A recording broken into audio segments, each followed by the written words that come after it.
Today I want to show you Topo Maps Plus on Apple Vision Pro. Topo Maps Plus is a great way to view a large map in your living room.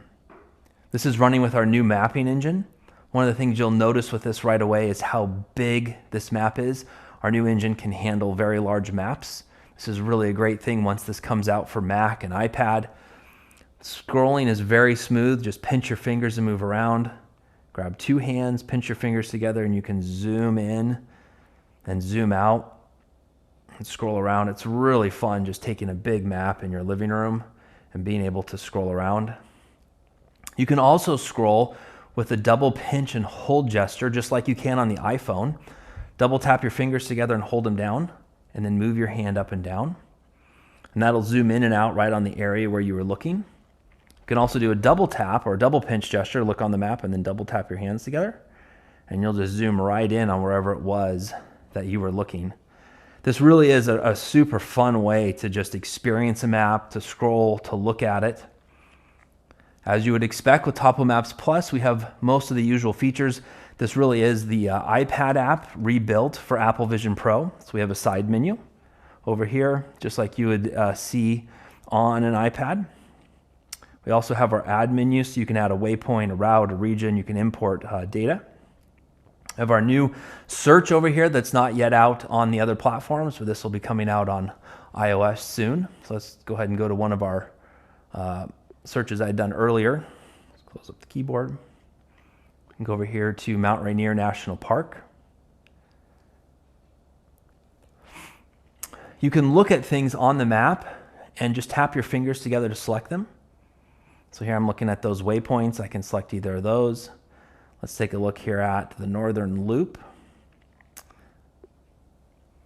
And we have our new card over here for trails. You've got the elevation profile, all the details for it.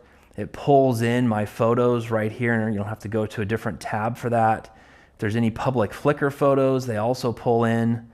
Segments are right there. This is a really nice way to just look at all the information about the trail without having to go to any of the other tabs like we currently have on the iPhone. Let's go ahead and close that. You can zoom back out. Let's come back up here to the Mount Daniels area. This is one of my absolute favorite areas in the Cascades, as you can see from all this data that I've got here. I also do a lot of testing over here. Let's open up the maps. This should look very familiar for those of you who have used Topo Maps Plus on the iPhone or iPad. We can switch our map. So here we have a U.S. Forest Service map. A really great way of looking at a huge U.S. Forest Service map covering most of my wall. Let's go switch this back to the Natural Atlas. We also have a new feature called Look Around. This is currently only on Apple Vision Pro, but we're working on a version of this for iPhone, iPad, and Mac. You can do a look around at your crosshairs, or we can pick one of these destinations that we've already got loaded. So I'm going to go to Glacier National Park.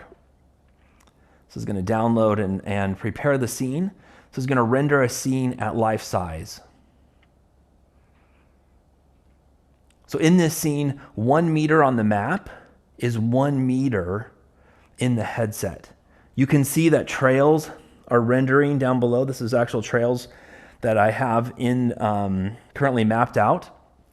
If I tap my fingers together, I'm going to start moving in whatever direction I'm looking at. So it sometimes takes a moment to register a tap.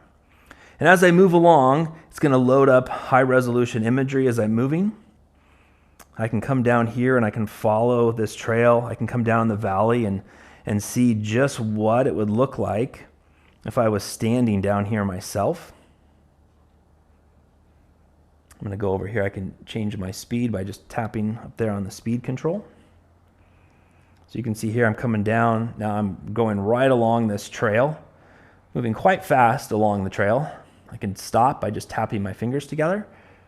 And I can see the mountains just looming up above me, all the peaks off in the distance. This is a really cool way to experience an area before you go out.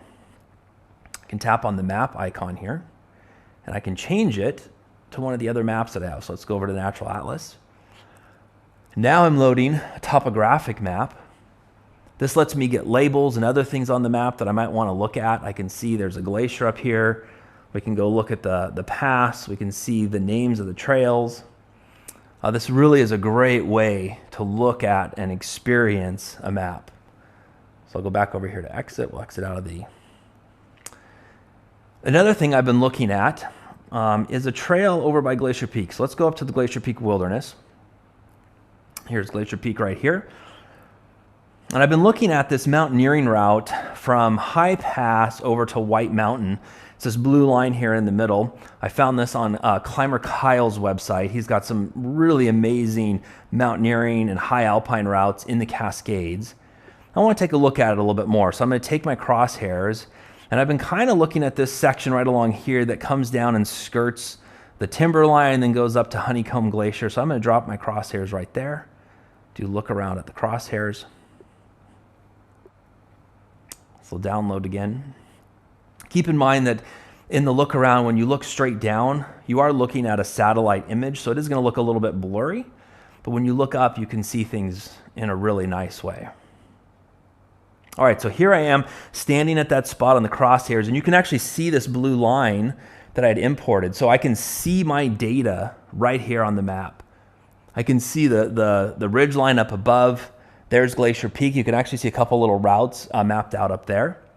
So I kind of wanted to just go along this ridge line right here and look at what it is that I would be hiking along. Let me stop and slow this down. It's a little too fast for me.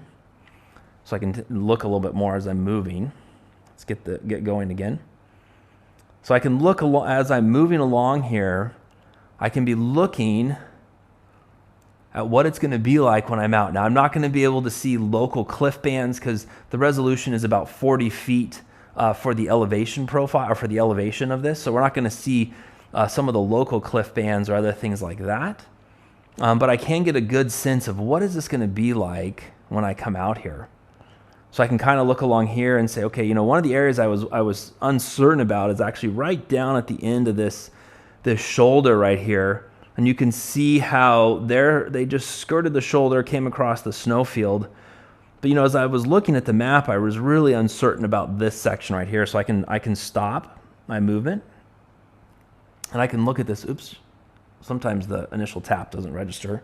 I can look at this a little bit more and be like, I might want to actually come along the bottom here, and then come up to Honeycomb Glacier. But then I'm not quite sure about the ridge over there. So this really lets me explore my environment and get a lot better sense of what's it going to be like when I get out there. Now, keep in mind, this is not going to show you every single cliff and every single cliff band, but this is a really nice way of really looking at something before you go out, and you can get a sense of what it's going to feel like. So now I can come over here to Honeycomb Glacier, and I really can see that I'm going to want to stay away from some of that exposed ice over there and over here.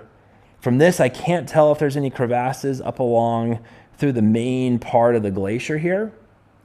But this gives me a good sense of I'm definitely going to want to stick towards the middle of that. And it lets me really look at it before I go out. So we can come back over here to exit out of this.